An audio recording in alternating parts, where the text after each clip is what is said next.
Em Dia com a Saúde está no ar. Hoje vamos falar sobre psoríase. Saiba tudo sobre o tema em uma entrevista com uma grande especialista. Continue assistindo, que é hora de ficarmos bem informados.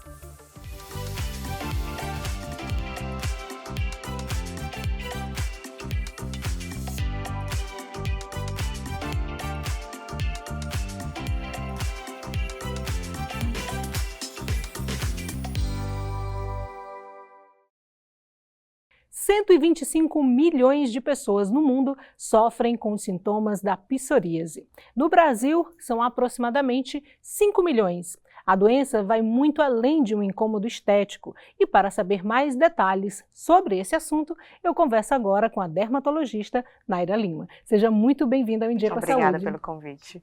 Doutora Naira, vamos começar conceituando psoríase. Como identificar? A psoríase é uma doença imunomediada. Ela vem de origem genética, mas ela pode surgir por alguns gatilhos ambientais, ou por estresse, ou por alguma outra doença. E ela se apresenta de diversas formas clínicas, mas a forma clássica são aquelas plaquinhas vermelhas que descamam. E o diagnóstico, ele é feito apenas com um exame clínico ou precisa de um exame mais elaborado? Na maioria dos pacientes, nós conseguimos diagnosticar psoríase de forma clínica, que pode ser confirmado com uma biópsia de pele, que é um procedimento relativamente simples feito em consultório. Diagnosticada a psoríase, a gente vai classificá-la como leve, moderada ou grave, e aí sim a gente alinha o tratamento com o paciente. Doutora, por ser uma descamação na pele, muitas vezes acaba sendo confundida com outros problemas de pele. Sim. Geralmente com quais? Geralmente fica muito confuso aí com as dermatites da vida, né? Com as dermatites atópicas, porque ela se apresenta de forma eritematosa, vermelhinha, descamativa, pode coçar ou não, ou até mesmo confundida com as epígenes da vida, né? Os fungos. E aí fica sendo tratada de forma errônea e acaba que o paciente perde algum tempo aí de tratamento. Já se sabe a causa da psoríase? A psoríase é imunomediada, então são pacientes que têm aquela alteração lá nos genes, né, o HLA alterado. E isso vai influenciar até em que forma clínica esse paciente vai ter, né, dependendo de qual HLA está alterado. Doutora, muitas vezes o estresse acaba desencadeando alguns problemas de pele, no couro cabeludo, na pele de uma maneira geral. Psoríase também tem ligação com o estresse? Sim, ela também tem ligação com o estresse, mas ela não é o único fator desencadeante. É muito comum a gente ver o paciente se culpando, porque ele se acha muito estressado e não consegue ficar bem. Existem outras coisas que vão contribuir para aquele paciente que já tem a predisposição genética, né, como obesidade, tabagismo e uso de algumas medicações, como alguns anti-inflamatórios, alguns antihipertensivos. Então, tudo isso pode precipitar o surgimento da psoríase. Ela é considerada uma doença inflamatória? Ela é uma doença inflamatória, hoje a gente fala que ela é uma doença imunomediada. Acontece naqueles pacientes que têm a predisposição genética, que passaram por algum gatilho que façam ela surgir, então há uma alteração ali naquela resposta inflamatória do paciente que faz alterar a proliferação dos queratinócitos, que faz surgir aquelas plaquinhas clássicas. Nós estamos falando de inflamação geralmente na pele, mas ela pode se manifestar em quais outros locais? A gente fala que a psoríase é uma doença espectral, né? Tem paciente que tem uma plaquinha única a vida inteira, tem outros que só têm a forma articular, outros que só têm uma caspa muito diferente que não melhora com nada, outros que só têm alterações ungueais, outros que abrem o quadro de uma forma mais grave, que a gente chama de psoríase eritrodérmica, que fica bem avermelhado, com febre, fazendo um quadro que lembra uma sepse, que lembra uma infecção. Então, ela é realmente uma doença multifaceta. A forma mais conhecida é a clássica das plaquinhas avermelhadas que descamam, mas existem muitas outras formas. E no caso da psoríase inflamatória, né, que inflama, como o pessoal diz, nas juntas, né? Isso, é a psoríase articular. E aí, se ela for puramente articular, o reumatologista vai fazer o tratamento. Mas se tiver associação com lesões de pele, o dermatologista também entra aí nesse acompanhamento. Então, muitas vezes, mais de um profissional trabalha... Em geral, nós trabalhamos em parceria, né? E falando de multiprofissionais, a senhora falou a questão da pessoa se cobrar muito, né? De achar que está muito estressada. Um tratamento psicológico, muitas vezes, ajuda no fundamental, porque esses pacientes sofrem um grande impacto na vida, na qualidade de vida, em como eles se percebem, como os outros o veem. Então, isso faz muita diferença e o auxílio psicológico, psiquiátrico é fundamental para a melhora de alguns pacientes. Tem alguma idade que pode estar relacionada ao surgimento? A questão hormonal, a variação de hormônio? Ela predomina na vida adulta, mas ela pode surgir em qualquer idade. Então, desde crianças até idosos, nós temos pacientes com psoríase. Complicado, né? Criança deve ser bem mais. Isso, mas hoje a psoríase avançou muito nos tratamentos, então dependendo de como ela se apresenta, pode ser feito só tratamento de forma tópica, então aqui o emoliente, o hidratante, não é besteira, não é frescura, faz parte realmente desse tratamento. E para esses pacientes que não resolvem apenas com isso, nós temos outras formas de tratar, como a fototerapia, que é uma espécie de banho de luz numa cabine, que melhora aquele espectro inflamatório desse paciente. Temos as opções de medicações orais, como os imunossupressores e os imunobiológicos, que as pessoas chamam de vacina. Esses imunobiológicos, eles são as medicações mais modernas hoje no mercado. Nós temos muitas opções que deixam o paciente com a pele limpa, com a articulação desinflamada, então o paciente que volta a ter uma qualidade de vida como de um outro paciente, como de uma outra pessoa que não tem psoríase. A senhora falou sobre a questão genética, mas podemos dizer que ela é hereditária? Sim, ela é hereditária. Um dos fatores de risco para você ter é que você tem um parente próximo que tenha psoríase também. E atinge mulheres e homens de forma igual? Mulheres e homens são atingidos. Mas tem alguma coisa que de repente as mulheres, por estarem usando mais produtos para o cabelo, esmalte, pode ser gatilho também? Não necessariamente, porque hoje também os homens são muito vaidosos e acabam usando tudo também. Muito. Doutora, em criança, como é que é feito o tratamento? A senhora falou da medicação para adultos. É o mesmo medicamento? Tem As outras medicações são estratégias? parecidas, a gente faz os emolientes, a gente pode fazer os imunossupressores, a gente pode fazer a fototerapia. A nossa restrição aqui fica com relação aos imunobiológicos, porque neles há limitações de idade e de peso para uso. Tem alguma idade que a psoríase diminui? Ela vem, daqui a pouco ela para um pouco ou é para a vida inteira? É para a vida inteira, só que essa evolução vai depender muito da forma clínica que esse paciente apresenta. Então, aquele paciente que eu te falei lá, que tem uma plaquinha só, provavelmente ele vai ficar daquele jeito. Então, o paciente que já abre o quadro eritrodérmico, aquele vermelho, que parece que está com uma infecção, esse provavelmente vai ter um quadro mais grave. Nós estamos falando de cura, não tem cura, né? Não tem cura, é uma doença crônica, inflamatória, mas que ela fica em remissão. Então, o paciente pode ter uma vida normal se ele for adequadamente tratado. Então, é importante que ele não demore a procurar ajuda na dúvida, né? Porque você vai frear aquela inflamação antes que ela aconteça de uma forma mais agressiva. Acho que serve para tudo, né? Mas a questão da automedicação, eu queria que a senhora falasse, eu vou ficar tratando em casa, eu vou ver alguma coisa na internet, como funciona Então, isso? na dermatologia, né, na minha vida de dermatologia, eu tenho visto muito que alguns pacientes têm hábito de se automedicar porque acham assim, é de pele, já passa. Então, a gente vê isso acontecer com frequência. Doutora, achava que era uma micose, eu fui passando. Ou, eu trato essa unha como micose há um tempão e não melhora nada. Então, esses pacientes perderam, né, um pouco da janela ali de tratamento ideal. O ideal é que comece o quanto antes. Porque pode ir piorando, né? Ela pode evoluir isso, piorar. Antes seria usado um medicamento mais brando, mas como foi deixando, pode ser que precise de um medicamento mais agressivo.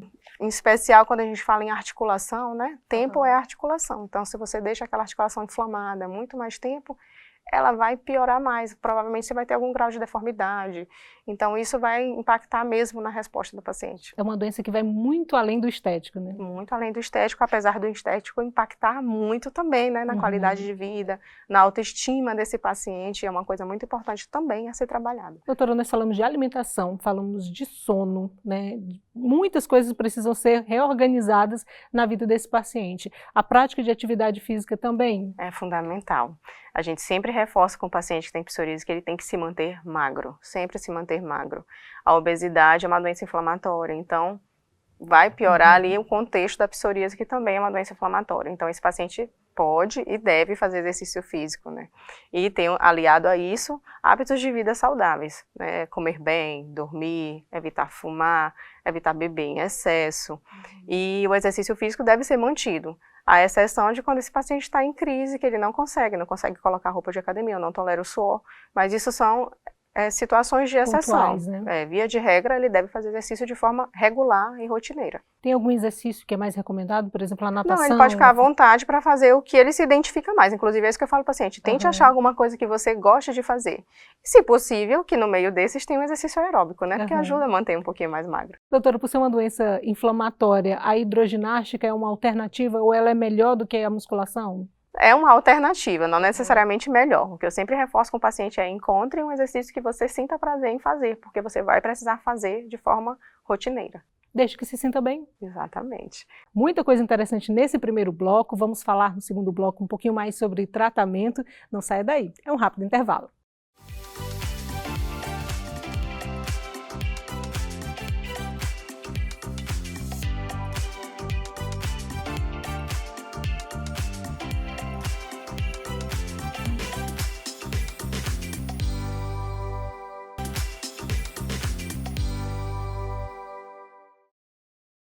Voltando com o Em Dia com a Saúde, eu continuo conversando com a dermatologista Naira Lima sobre psoríase. Doutora, no bloco anterior nós falamos muito sobre psoríase e começamos a falar sobre tratamento.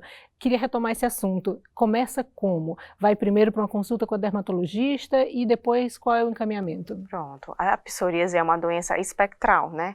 Então, quando ela se apresenta de uma forma leve, nós podemos tratar apenas com medicações tópicas, que são os emolientes, os hidratantes de forma geral, especialmente hidratantes que não tenham fragrância, que não sejam irritativos, tenham um pH compatível com o da pele.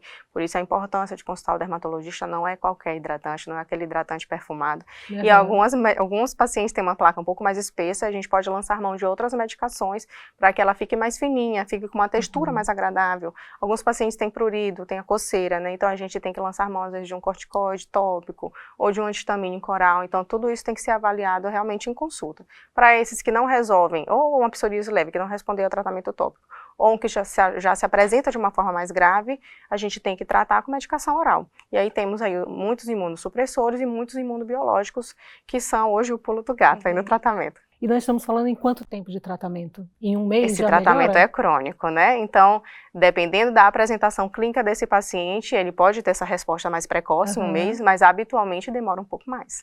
Então, isso tem que ser conversado com o paciente, porque tem que ter um pouquinho de paciência realmente, mas melhora absurdamente, especialmente nos pacientes que estão usando o imunobiológico. Esses tendem a regredir as lesões quase 100% e de uma forma muito rápida. É feito um tratamento para diminuir aquela aparência da psoríase, né? Sim. Mas o tratamento ele é contínuo. Ele é contínuo, porque é uma doença crônica inflamatória, então a gente trata continuamente, assim como um hipertenso, assim como um diabético.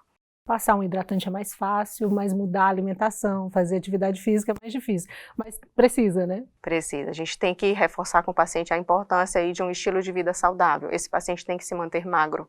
A obesidade, ela aumenta o quadro inflamatório do paciente, então as lesões acabam piorando muito. Então, evitar fumar, que também é um fator de estresse para o corpo, que também vai piorar as lesões. Então, tudo isso tem que ser conversado e explicado para o paciente. Assim como o uso de algumas medicações tem que ser negociadas, digamos assim, né? Alguns pacientes hipertensos precisam usar um beta-bloqueador, a gente já conversa com o cardio, para ver a possibilidade de troca disso ou não, para a gente ir administrando aí todos esses gatilhos de piora. A senhora falou que ela é uma doença inflamatória. Quem já tem uma outra doença inflamatória tem uma relação? Não necessariamente. Esse paciente realmente ele tem que ter uma alteração lá no HLA, lá geneticamente pré-determinada, e aí sim, quando submetido a esses fatores precipitantes, vai aparecer as doenças. E em diversas entrevistas aqui, os médicos sempre falam que o idoso ele requer uma atenção especial, né? Tanto quanto a criança, né? Que o idoso desidrata mais rápido, que ele precisa de uma alimentação mais reforçada e própria para a idade, né? E eu queria saber como tratar também a questão do idoso, quando ele se recusa a passar o remédio, tem que conversar direitinho, né? Isso tem que ser muito negociado. O idoso é um bebê que você não pode brigar, né? Então, geralmente você tem que conquistar aquele paciente naquela relação médico-paciente, explicar os benefícios que ele vai ter em adotar aquele estilo de vida mais saudável, em fazer o uso das medicações de forma correta, conversar com ele o que incomoda, às vezes é o veículo do hidratante que incomoda, então a gente muda de um creme para uma loção, ou usa um óleo de banho, então a gente vai negociando para que aquilo seja resolvido da melhor forma possível. Psoríase em ambiente de trabalho, as empresas geralmente entendem essa ausência do funcionário, como é que acontece essa relação aí? Deveriam entender, né, mas nem sempre é assim, então a gente tem que realmente tentar alinhar esse funcionário, né, esse paciente o mais breve possível, para que ele não falte tanto ao trabalho. Então, a importância realmente de você fazer um diagnóstico precoce, escolher o tratamento adequado, para que ele tenha uma boa resposta e que essa resposta seja duradoura, e que ele veja melhora na qualidade de vida, na pele. Então, consequentemente, vai faltar muito menos no trabalho, né? São muitos os impactos, né? Porque tem a questão estética, mas a psoríase também dói, né? Às vezes machuca bastante e acaba doendo, especialmente numa forma que é chamada de psoríase invertida, que acontece nas áreas de dobras, que não é o clássico. Né, que é na virilha, abaixo da mama, abaixo da axila. Então, esses pacientes reclamam muito de dor. Outro inconveniente, que parece bobagem, mas não é, paciente que tem uma forma ungueal muito importante, essa unha é distrófica, né, ela é alterada. Então, é uma unha que prende em tudo, prende na roupa, prende no fio de cabelo, dói, né? E acaba quebrando e atrapalha muito o dia a dia do paciente. Coisas simples pra gente, pra ele é uma coisa que ele tem que calcular ali, como é que ele vai pegar, como é que ele vai fazer. Dificulta até o uso de roupa, né, para sair, para resolver algum problema. É complexo, né? É complexo. Então, você tem que pensar no todo desse paciente, né? Não só ali na doença em si, mas na pessoa que está ali, né? como afeta as roupas que ele está escolhendo, como afeta a vida social dele, como afeta a relação interpessoal. Tem paciente que tem vergonha de tirar roupa na frente do parceiro. Então, tudo isso é muito importante. Doutora, são muitos julgamentos, né? A aparência da psoríase acaba gerando o que a senhora falou, esse afastamento das pessoas, mas ela é contagiosa? Não, é uma coisa que a gente tem que reforçar muito, a psoríase não é contagiosa. Você não pegou de ninguém, você não vai passar para ninguém. Você pode pegar na mão, você pode abraçar, você pode frequentar todos os ambientes, porque é uma comorbidade segura com relação a contágio, né, de contato, isso não existe. Não tem um tratamento que elimine, a pessoa precisa saber conviver com a psoríase e quem está ao redor também. Ela não é eliminada no sentido de cura, ela entra em remissão e é uma pessoa que fica com a pele 100% normal, uma vida normal, mas tem que estar usando a medicação. E especialmente nessa era dos imunobiológicos, né, eu falo que nós estamos, psoríase de repente seja uma das doenças mais tranquilas de tratar, porque hoje nós temos muitas opções terapêuticas e o paciente fica com a pele limpinha, zerado, sem dor articular. Então dá para ter uma vida normal, desde que você seja adequadamente tratado. A dermatite de contato pode ser confundida também com psoríase? Sim, sim. E aí geralmente o paciente tem um gatilho de um produto que ele usou, ou alguma outra coisa que caiu em cima, um produto químico, então produto de limpeza de casa, né? Produtos de limpeza, cosméticos, então tem esse gatilho, então uma anamnese bem colhida vai ajudar aí muito nesse quesito. A busca por cosméticos mais limpos, digamos assim, que não tenha tanto alumínio, que não tenha outros produtos, ajuda também de uma maneira geral, de forma né? geral, na verdade, na saúde da pele como um todo, especialmente pacientes que têm uma pele mais sensível, né? A gente vê até mais na dermatite atópica do que na psoríase. Nesse paciente, a gente orienta sempre que esses produtos não tenham fragrância em excesso, que na medida do possível não tenham sulfato, não tenham parabeno, porque eles vão ter um pH mais compatível com a pele. Geralmente são produtos não necessariamente vegano, mas com pH synthetic, que a gente fala. Tem um pH mais parecidinho com o da pele, então agride menos essa pele. Tem até um sabonete específico para quem tem psoríase? Tem algumas opções, hoje a gente tem muita opção no mercado. Não pode ser aquele do supermercado mais agressivo, né? Em geral, se o paciente não está com a pele assim 100%, está num momento de crise, a gente direciona para um sabonete diferenciado. Mas depois disso não há mais necessidade. Doutora, ela falou de medicamentos imunobiológicos e imunossupressores. Queria que a senhora esclarecesse um pouquinho esse termo técnico, esses dois termos.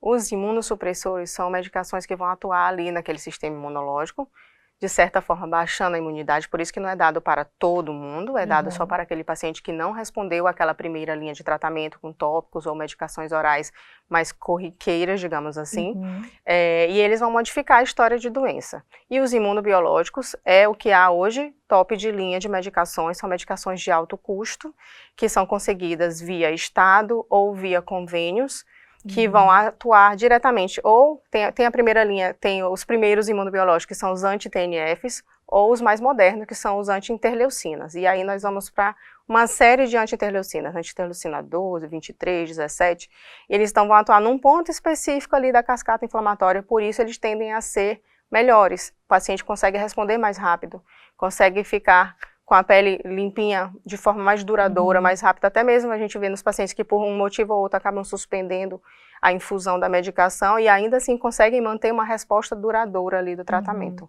Então, hoje nós temos muitas opções de imunobiológicos que deram uma reviravolta aí no tratamento da psoríase. São encontrados na farmácia comum ou são manipulados? Não, eles não são manipulados e não são, de forma geral, encontrados ali no balcão como outras medicações. São medicações que você vai entrar com um pedido via convênio, que ele vai trazer essa medicação, que é a medicação de alto custo, ou via Estado, né, pela FEME. Aí a gente consegue as medicações de uma dessas formas. Logo não tem genérico?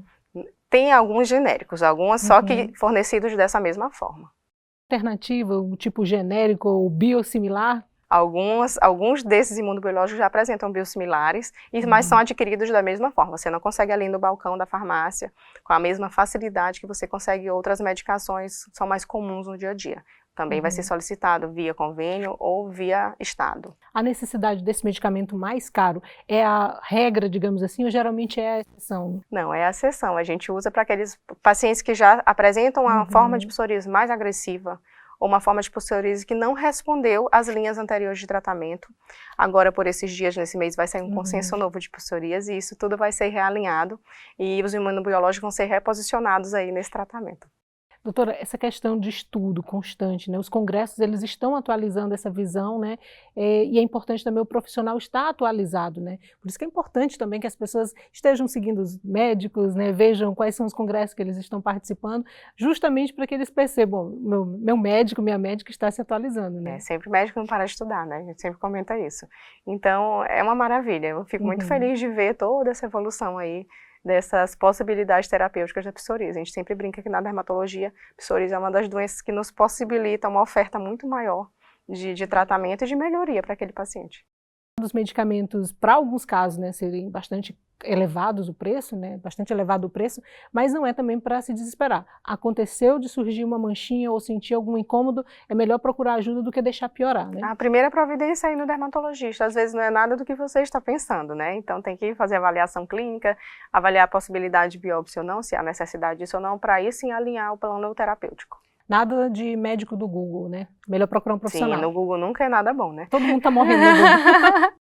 Estamos quase chegando ao fim. Eu queria perguntar se a senhora tem mais alguma recomendação, principalmente para quem está em casa adiando a ida ao dermatologista. Então, se você tem alguma alteração na sua pele, se você tem histórico familiar de psoríase, ou se você já tem o diagnóstico, mas não trata de forma adequada, não perca tempo. Quanto antes você frear essa cascata inflamatória, melhor vai ser o curso da sua doença. Você vai ter uma vida saudável e tem que adotar hábitos de vida saudáveis, dormir bem, evitar fumar, bebida alcoólica em excesso e evitar ganho de peso. Tudo isso vai contribuir positivamente para que a doença não interfira em nada na sua qualidade de vida. O sono, mais uma vez, necessário. Sim, importantíssimo também. Acho que não teve nenhum profissional aqui que não tenha falado. Durma, pelo amor de Deus, durma. É verdade. Falta só a gente escutar mais. É verdade, né? É verdade. Todo mundo tem que se organizar. Sim. Obrigada mais uma vez pela sua presença. Eu que agradeço o convite. O programa de hoje termina aqui, lembrando que você pode mandar dúvidas ou sugestões para o endereço que aparece aqui na tela. A gente volta no próximo programa com mais um tema que vai deixar você em dia com a saúde. Até lá!